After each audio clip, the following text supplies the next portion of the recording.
Point. तो सबसे पहले तो यार आप सभी को 15 अगस्त की हार्दिक शुभकामनाएं। और भाई देखो, अगर आपको हमारी खबरें पसंद आती हों तो भाई चैनल को देखो सब्सक्राइब करना, वीडियो को लाइक करना और कुछ कमेंट भी करके जाना यार। ठीक है, तो देखते हैं भाई आज की ताजा खबरें क्या है। पीएम मोदी ने फहराया तिरंगा, लाल किले की प्राचीर से देश को कर रहे संबोधित। चलो भाई देखते हैं क्या कर रहे हैं। भारत को आजाद हुए 79 साल हो गए हैं। 15 अगस्त 1947 को ब्रिटिश शासन से देश को आजादी मिली थी। पीएम मोदी ने लाल किले पर तिरंगा फहरा दिया है। उन्होंने लगातार 12वीं बार तिरंगा फहराया है। वह अब देश को संबोधित कर रहे हैं। उन्होंने कहा कि भारत का संविधान प्रकाश स्तंभ बनकर मार्ग दिखाता रहा है। नायडू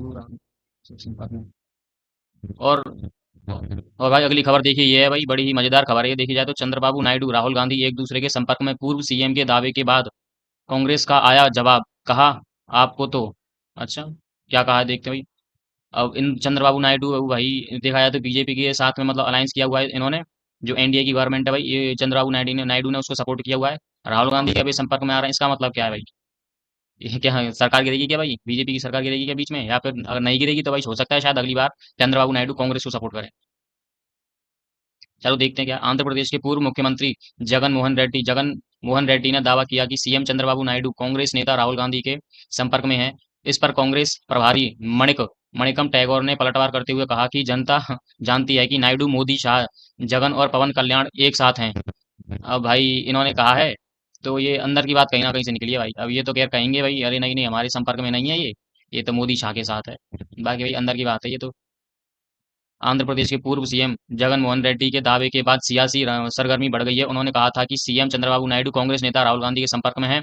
इस पर आंध्र प्रदेश के कांग्रेस प्रभारी मणिकम टैगोर ने जवाब दिया है। टैगोर ने वाईएसआर कांग्रेस पार्टी के अध्यक्ष वाई एस जगन मोहन रेड्डी पर पलटवार करते हुए कहा कि आंध्र प्रदेश की जनता जानती है कि चंद्रबाबू नायडू, प्रधानमंत्री नरेंद्र मोदी, केंद्रीय गृह मंत्री अमित शाह और जगन और उप मुख्यमंत्री पवन कल्याण एक साथ हैं। अब एक्चुअलिटी में देखा जाए तो भाई देखो 2029 में जो चुनाव होंगे ना भाई, राहुल गांधी उसी उसकी तैयारी अभी से कर रहा है भाई। तो पहले भाई ये है अगली खबर। वीडियो पसंद आए तो यार लाइक जरूर करना यार। भारत पर लगे अमेरिकी टैरिफ के बाद के दबाव के आगे झुके पुतिन, ट्रंप ने कर दिया बड़ा दावा। अच्छा भाई देखते हैं भाई। अमेरिकी न्यूज रेडियो के एक शो में राष्ट्रपति ट्रंप ने कहा कि हर चीज का असर होता है। भारत पर लगाए गए अतिरिक्त टैरिफ के कारण उन्हें रूस से तेल खरीदने पर रोक रोक दिया गया है। इसका असर रूस पर पड़ा। क्या, भारत पर लगाए गए अतिरिक्त टैरिफ के कारण उन्हें रूस से तेल खरीदने पर रोक दिया गया है? ये आदमी कुछ ही बोलता है भाई ना। नहीं भाई, इंडिया ने अभी तक कोई भी ऐसा काम नहीं किया है। रशिया से ऑयल परचेज करना कोई बंद नहीं किया। इनफैक्ट भाई देखा जाए तो यूरोपीय यूनियन ने जिस एक नवारा करके कोई अपनी रिफाइनरी है उस पर सैंक्शंस लगाए थे भाई। तो अब उन्होंने क्या किया है एक्चुअली में, चाइना को अपने मतलब जो रिफाइनिंग प्रोडक्ट होते हैं ना, रिफाइंड क्रूड ऑयल, उसको बेचना प्रारंभ कर दिया भाई चाइना को। अब देखा जाए तो भाई मतलब ब्रिक्स कंट्रीज कहीं ना कहीं भाई साथ आ जाए तो सही है भाई।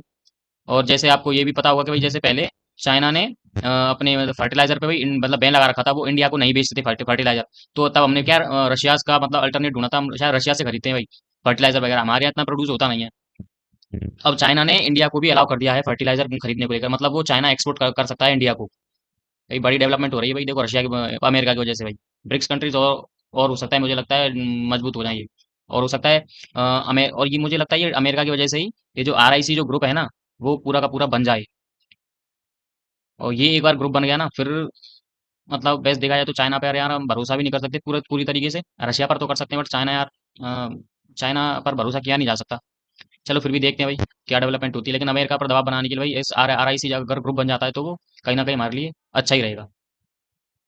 अमेरिकी राष्ट्रपति डोनाल्ड ट्रंप और रूस के राष्ट्रपति व्लादिमीर पुतिन के बीच अलास्का में रूस यूक्रेन युद्ध को लेकर आज बैठक होने वाली है। इस बैठक से पहले अमेरिकी राष्ट्रपति डोनाल्ड ट्रंप ने बड़ा दावा कर दिया है। ट्रंप ने कहा कि भारत पर लगाए गए टैरिफ की वजह से रूसी राष्ट्रपति को मिलने के लिए प्रभावित किया गया है। अच्छा, अब वैसे देखा जाए तो इस मीटिंग से पहले एक ट्रंप सरकार के कोई मंत्री है, नाम ध्यान नहीं आ रहा यार मुझको, उन्होंने कहा था कि भाई अगर जैसे मान लो व्लादिमीर पुतिन की और ट्रंप की मीटिंग अगर फेल हो जाती है तो इंडिया पर और टैरिफ लगाएंगे।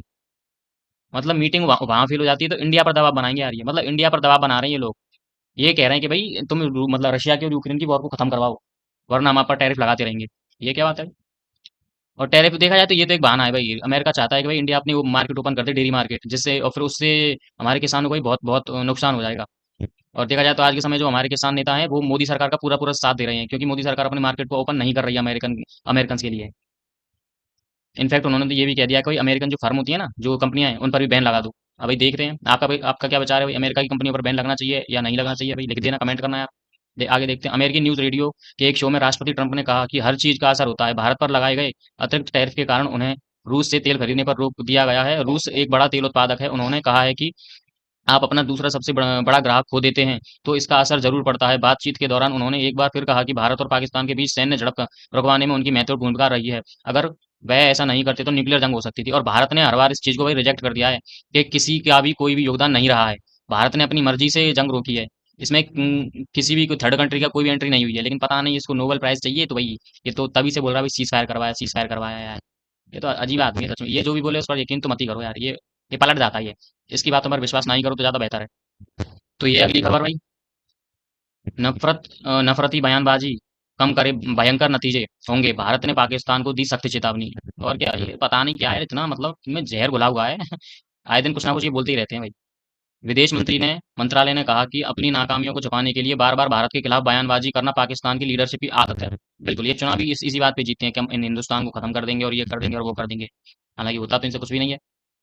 भारत ने पाकिस्तान को सीधे और सख्त शब्दों में चेतावनी दी है कि वह अपनी बयानबाजी को लेकर संयम भरें। भारत ने यह भी कहा है कि पाकिस्तान ने के किसी भी दुस्साहस के बेहद गंभीर नतीजे होंगे। बिल्कुल, बेहद गंभीर, बहुत ज्यादा गंभीर नतीजे होंगे, ऑपरेशन सिंदूर से भी ज्यादा भयंकर नतीजे होंगे। भारत की ओर से यह बयान पाकिस्तान के आर्मी चीफ आसिम मुनीर, प्रधानमंत्री शहबाज शरीफ सहित कुछ और नेताओं के हालिया बयानों को लेकर आया है। जैसा कि आपको पता होगा कि भाई ये आसिम मुनीर जो अमेरिका में जाकर बकवास करके आया था, और बिलावल भुट्टो ने वही बकवास की थी अपने देश में ही रह करके। और इनका जो प्रधानमंत्री है भाई शहबाज शरीफ, उसने वही कहा था कि भाई हम हिंदुस्तान हमारी एक भी पानी की बूंद नहीं ले सकता, और भाई पता नहीं क्या क्या बोलते रहते हैं। भारत की ओर से यह बयान पाकिस्तान के आर्मी चीफ आसिम मुनीर, प्रधानमंत्री शहबाज शरीफ सहित कुछ और नेताओं के हालिया बयानों को लेकर आया है। भारत ने इन सभी बयानों को बेहद लापरवाह, युद्ध बढ़ावा देने वाले और नफरती बताया है। बिल्कुल यार, नफरती है बिल्कुल। भारत के विदेश मंत्रालय के प्रवक्ता रणधीर जायसवाल ने कहा, हमने पाकिस्तान के नेतृत्व की ओर से भारत के खिलाफ लगातार की जा रही लापरवाह और नफरती टिप्पणियों के बारे में रिपोर्ट्स को देखा है। अपनी नाकामियों को छिपाने के लिए बार बार भारत के खिलाफ बयानबाजी करना पाकिस्तान लीडरशिप की आदत है। बिल्कुल। तो ये अगली खबर भाई बीबीसी की है। भाई वीडियो पसंद आती हो तो यार लाइक करना, यार सब्सक्राइब करना चैनल को। ट्रंप पुतिन की अलास्का में मुलाकात भारत के लिए नया मोड़ या नई मुश्किल। बिल्कुल यार, अब सब जगह यार देखो खबर तो इसकी होगी यार, क्योंकि आज के दिन भाई यार पुतिन और ट्रंप भाई दोनों के दोनों अलास्का में मिलने वाले हैं। अब देखते हैं भाई, और इन दोनों के बीच में एक सही डील हो जाए, दोनों राजी हो जाएं, वो भारत के लिए बहुत फायदेमंद होगा। कहीं ना कहीं इंडिया पर टैरिफ कम हो जाएंगे, लगेंगे तो सही बट कम हो जाएंगे, 50% तो नहीं रहेंगे फिर। देखते हैं भाई क्या होता है भाई। अमेरिकी राष्ट्रपति डोनाल्ड ट्रंप और रूस के राष्ट्रपति व्लादिमीर पुतिन के बीच 15 अगस्त को अमेरिका के अलास्का में बातचीत होगी। देखो व्हाइट हाउस के मुताबिक बातचीत का मुख्य मुद्दा यूक्रेन युद्ध समाप्त करना होगा। बिल्कुल यार यही है। लेकिन इसी बीच अमेरिकी वित्त मंत्री स्कॉट बेसेंट ने यह कहकर खलबली मचा दी कि अगर ट्रंप और पुतिन के बीच बातचीत बेनतीजा रही तो भारत पर टैरिफ बढ़ा दिया जाएगा। यार ये मैंने पहले ही बताया था ना यार, ये पता नहीं क्या यार। ये रहा भाई, देखो उसका नाम है स्कॉट बेसेंट, ठीक है, अमेरिकी वित्त मंत्री है स्कॉट बेसेंट। उसने कहा था कि मतलब उनके बीच में अगर बात नहीं बनी, रशिया के बीच में और अमेरिका के बीच में, तो भाई टैरिफ भारत पर बढ़ा देगा। ये क्या बात है यार। ट्रंप की दलील है, भारत पर जितना अधिक टैरिफ लगेगा रूस पर उतना ही दबाव बनाया जा सकेगा। क्योंकि उसको लगता है कि भाई जैसे हम पर टैरिफ लगा तो फिर हम रशिया पे टैरिफ लगाएंगे, मतलब वो दबाव बनाएंगे भाई यार युद्ध समाप्त कर दे, इनको ऐसा लगता है। एक्चुअलिटी में तो ट्रंप को भैया भारत की मार्केट की एक्सेस चाहिए भाई, वो तो ना देने वाले, वो तो नहीं दिया जाना चाहिए, बिल्कुल भी नहीं।